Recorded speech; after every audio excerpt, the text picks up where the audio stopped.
Hai guys, ketemu lagi dengan aku Rofai Sandi. Oh iya, sebelumnya aku meminta maaf ini. Di video aku yang sebelumnya tentang tutorial tendangan di taekwondo, perkataanku memang kurang jelas karena di situ aku tidak memakai bahasa Indonesia, tapi aku pakai bahasa Inggris. Ya, seperti yang kalian telah lihat. Mungkin ada yang belum lihat ya. Bahasa Inggrisku itu memang tidak bagus, jadi aku tidak bisa menyampaikan apa yang ingin aku sampaikan. Tapi setidaknya kalau kamu lihat apa itu videonya, kamu bisa mengerti step by step dari tendangan karena aku mempraktekannya dengan jelas. Ya, pada video aku yang kedua kali ini aku akan membagikan sharing sedikit bagaimana cara melakukan gerakan menggunakan alat bela diri. Alat bela diri yang akan aku sampaikan pada videoku kali ini adalah alat bela diri nunchaku atau double stick. Bagi kalian yang belum tahu tentang double stick atau nunchaku itu biasa digunakan oleh Master Bruce Lee dalam beberapa adegan di filmnya. Nunchaku itu terbuat dari dua tongkat yang dikaitkan dengan rantai. Yang pertama, apa sih yang perlu disiapkan untuk melakukan belajar tentang nunchaku? Ya, yang pertama itu kalian harus punya nunchakunya. Ya. Yang kedua, kalian itu harus siap mental. Siap mental di sini kalian itu berarti harus siap melakukan gerakan-gerakan, tidak takut terkena pukulan. Yang kedua, kalian harus tepat milih tempat. Kalau kalian sebagai pemula yang baru belajar tentang nunchaku, kalian harus milih tempat yang tepat. Jangan kalian pertama kali belajar kalian memilih tempat menggunakan lantai, karena kalau misalkan kamu nunchaku itu terlepas dari tanganmu, nunchaku itu bisa jatuh, juga bisa merusak lantai bisa jadi pecah atau nunchakunya juga yang rusak. Saya sarankan bagi kamu yang pemula harus memakai matras. Kalaupun tidak memakai matras yang empuk, kalian bisa berlatih di rumput, di lapangan berumput, yang pasti dengan sedikit batu. Ya. Oke, selanjutnya bagaimana sih cara memilih nunchaku? Sebelumnya aku memberitahu kalian cara memilih nunchaku, harus ada nunchakunya terlebih dahulu. Kita lihat. Ya, ini nunchaku. Oke, nunchaku ini adalah buatan abahku. Ya, jadi ini nunchaku buatan sendiri, buatan tangan. Kenapa sih aku memilih nunchaku berbahan kayu? Karena bahan kayu itu terlihat lebih berbobot. Ya, lebih berbobot juga lebih kokoh daripada bahan-bahan yang lain. Tapi kalau bagi kalian yang belum menguasai gerakan-gerakan, bolehlah memakai bahan dasar lain. Kemudian nunchaku di sini ada rantai. Ya. Ketika kamu membuat atau memilih nunchaku, rantai tersebut ya harus pas dengan panjang atau lebar, ya, pas dengan lebar tangan kamu. Jadi si kayunya sendiri, ya tongkatnya itu sendiri berada di bawah telapak tangan kamu, ya, dan di bawah telapak tangan kamu. Jangan sampai kamu memilih ini lebih panjang seperti ini, ya, lebih panjang lagi, atau mungkin rantainya lebih pendek. Jadi ini tidak bisa santai seperti ini di atas seperti ini. Ya, diusahakan kamu pilih yang pas. Oke. Ya, yang selanjutnya adalah panjang dari nunchaku itu. Ya, kalian harus mengerti panjang. Tidak mungkin kan kalian sebagai pemula melakukan gerakan dengan nunchaku itu yang panjang, nunchakunya yang panjang. Yang standar aja, misalkan biasanya standar itu sekitar 30 cm, 25 sampai 30 cm itu terhitung standar. Menurutku terhitung standar. Oke, jangan terlalu lama lagi. Ayo kita latihan tutorial nunchaku. Oke, sebelumnya kita harus pindah tempat dulu. 1, 2, 3. Nah, kita ya udah sedikit bergeser dari tempat yang tadi.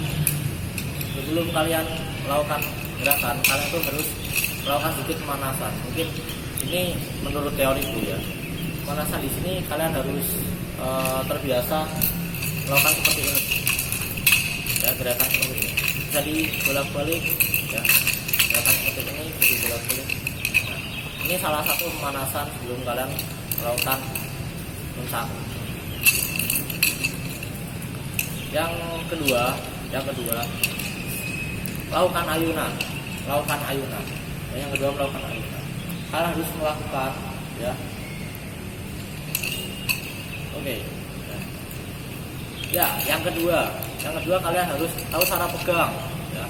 Kalian harus memegang di ujung di dekat rantai ya, ujung dekat rantai. Kalian boleh memegang seperti ini ya, dengan jempol seperti ini, atau jempol seperti ini ya. Boleh semua, tergantung kenyamanan kalian. Jangan kalian megang di sini karena itu akan lebih susah ya, atau mungkin di tengah, ini akan lebih susah. Aku sarankan kalian latihan dengan memegangnya di sini. Setelah itu ya, belajar ayunan. Ayunan yang pertama kalian dengan melihat ayunkan ke depan ya, ayunkan ke depan dengan ini sudut hampir 90 derajat atau mungkin lebih besar lagi. Jangan sampai ini mengenai dagu kalian, agak ke depan tidak masalah ya. Lemparkan ke depan terus sampai seperti ini ya. Belajar seperti ini. Bagi kalian yang belum bisa, lebar terlebih dahulu. Bagi kalian yang belum bisa, lebar terlebih dahulu. Oke. Setelah itu semua kalian bisa, belajar dengan gerakan yang sama, tapi lebih dipersempit lagi, mendekati lengan. Ya, seperti ini. Lebih dipersempit lagi.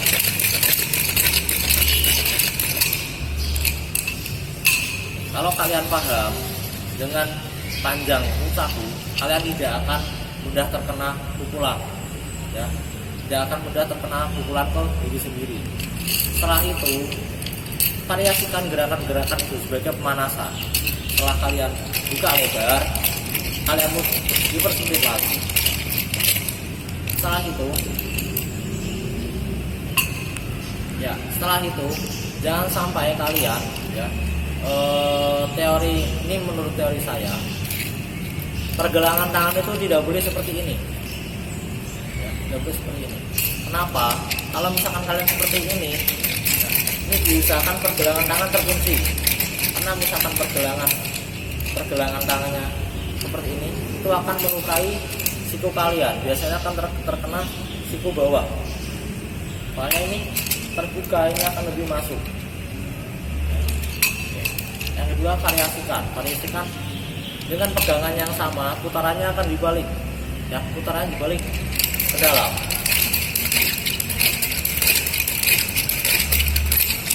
Setelah lebar dibuat dipersempit seperti yang tadi.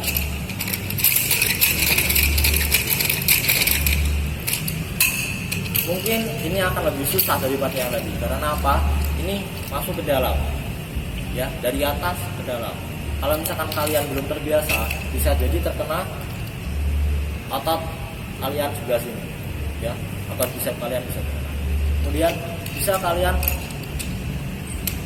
variasikan lagi pemanasan dengan cara memegang seperti ini, ya, memegang seperti ini, ayunkan seperti yang pertama ke depan. Nah,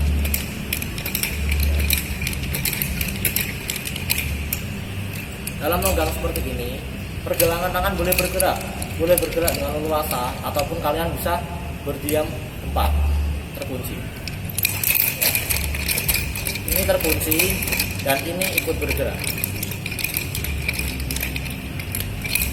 Oke. Itu sedikit pemanasan. Kemudian masuk ke pukulan.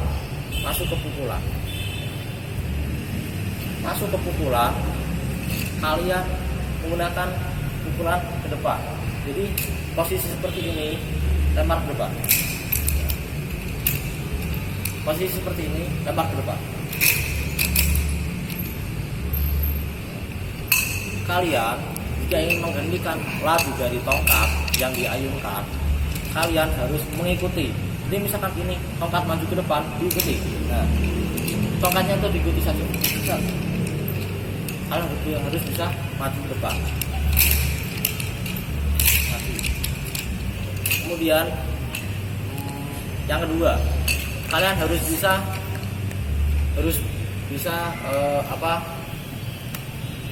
melakukan gerakan seperti ini, ya. Menahan salah satu tongkat di ketiak kalian. Jadi dalam salah satu tongkat ini tidak boleh lebih masuk seperti ini lagi. Kalau misalnya ternyata masuk, ini yang akan kalian tahan adalah rantainya. Dan sedangkan bagian yang belakang ini akan terkena kepala bagian belakang kalian. Biasanya seperti itu. Itu hal yang sering terjadi. Jadi coba tangan kalian dari sini langsung masuk. Ini masuk pas di tongkat, ya. Masuk pas di tongkat. Oke, setelah itu tadi sudah pukulannya pertama dan cara menahan. Terus kalian bisa menahan menggunakan ketiak. Kemudian pukulan yang kedua itu kalian harus lempar ini tongkat ke depan, terus ke bagian luar kalian. Nah, seperti ini. Lempar masuk. Saat masuk itu kalian tahan dengan ketiak seperti ini, ya.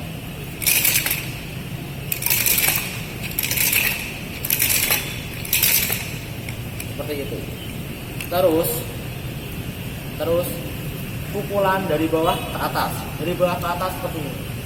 Dari posisi yang sama, ayunkan tongkat ke atas, jadi sedikit dibuka, ayunkan ke atas, ya. Ayunkan ke atas.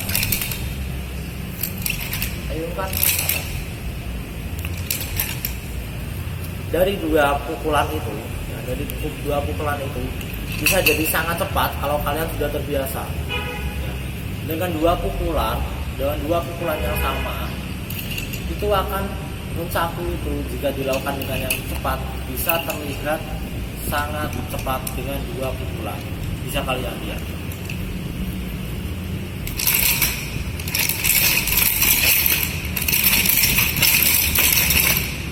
Oke. Seperti itu. Gerakan selanjutnya adalah menahan dari belakang menggunakan tangan yang satunya. Jadi sebelumnya aku sudah melakukan gerakan itu, tapi aku akan lebih detail kembali. Ketika ini ke belakang, nah, ya, belakang seperti ini, misalkan ini sudut dari siku, ya, tidak terlalu sempit, seperti ini. Karena apabila terlalu sempit dan kalian kelewat, ya, jangan kelewat, tongkat ini bisa melaju dan mengenai hidung kalian, ya. Jadi jangan terlalu sempit, ya. Kemudian agak lebar, tangan tidak lurus seperti ini, tidak lurus ke depan seperti ini, juga agak dibuka sedikit, ya. Setelah itu posisi tangan sebelah kiri, bagi kalian sudah terbiasa, mungkin ini hal yang sangat mudah bagi kalian sudah terbiasa karena kalian sudah berlatih terus-menerus. Cuman bagi kalian yang baru belajar, bisa dilakukan dengan cara jempol berada di sini, ya, jempol berada di busuk sebelah kanan, tangannya tinggal dibuka seperti ini. Nah, setelah terkena baru kalian tutup. Terkena,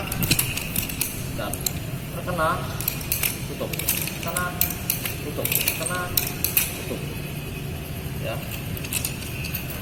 Hal cedera yang biasa sering terjadi adalah tongkat ini mengenai ujung-ujung jarimu. Nah, itu biasanya sangat sakit, ya. Tapi kalau kalian sudah menyiapkan mental untuk belajar ini lebih jauh, saya kira itu bukan halangan yang berarti bagi kalian. Oke. Setelah kalian mengetahui cara pukul yang sederhana dari atas, dari bawah, cara menahan menggunakan ketiak, ya, terus menahan menggunakan tangan sebelah kiri, ya. Lakukanlah itu sesering mungkin sebagai latihan dasar kalian. Jangan sampai kalian melewatkan hal-hal seperti itu. Kemudian jangan terpaku kalian harus bisa langsung kedua tangan, ya. Harus kalian sudah bisa kanan, kalian harus langsung bisa kiri. Jangan seperti itu. Kalau bisa kalian mungkin, ini teori dari aku, kalau kamu bisa sebelah kanan, dimatangkan dulu sebelah kanan, baru yang sebelah kiri itu bisa menyusul. Karena kalau misalkan kalian sudah tahu teori yang sebelah kanan, yang sebelah kiri itu tinggal mengikuti saja, ya, kan sebelah kiri tinggal mengikuti. Kemudian aku akan memberitahukan beberapa macam-macam pukulan yang ada, ya, yang ada. Jadi ketika kamu dalam posisi seperti ini, nunchaku itu lebih fleksibel. Nunchaku bisa menggunakan pukulan dari atas, dari bawah, ataupun mungkin dari samping. Dari samping seperti ini. Posisi lebih masuk ini dua. Ya. Dari samping dua. Ataupun yang sebaliknya. Dari sebelah sini ke kiri, dari sebelah kanan ke kiri. Ya, dari sebelah kanan ke kiri. Intinya, kalau kalian melakukan gerakan nunchaku itu tidak ada yang salah. Karena kenapa? Orang lain tidak tahu kalau itu salah. Ya. Kalian harus tinggal mengikuti salah satu tongkat yang kalian ayunkan. Misalkan seperti ini. Ya. Misalkan seperti ini. Dalam satu gerakan, kalian bingung mau melakukan apa lagi. Kalian bisa variasikan dengan gerakan-gerakan yang lain. Bisa seperti ini, ambil tas, ya, atau itu adalah hal yang bebas yang bisa kalian lakukan. Makanya main nunchaku, belajar nunchaku itu adalah fleksibel. Kalian bisa menggabungkan semua gerakan, tidak ada gerakan yang namanya itu gerakan salah. Kalau menurut aku, ya, karena ini fleksibel, bisa kalian mainkan dengan berbagai gaya apapun.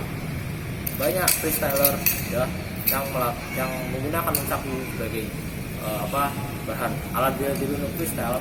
Mereka mengeksplor dari gerakan-gerakan dasar supaya menciptakan gerakan baru dengan ciri khasnya masing-masing. Oke, ya, bagi teman-teman, ya, cukup di sini dulu video nunchaku dari aku, ya, tutorial yang sangat sederhana yang bisa kalian praktekkan di rumah. Kalau ingin kalian lebih tahu banyak tentang freestyle, mungkin freestyle nunchaku ataupun gerakan-gerakan nunchaku yang lain, kalian bisa lihat di video aku yang selanjutnya. Sampai bertemu lagi, sampai jumpa.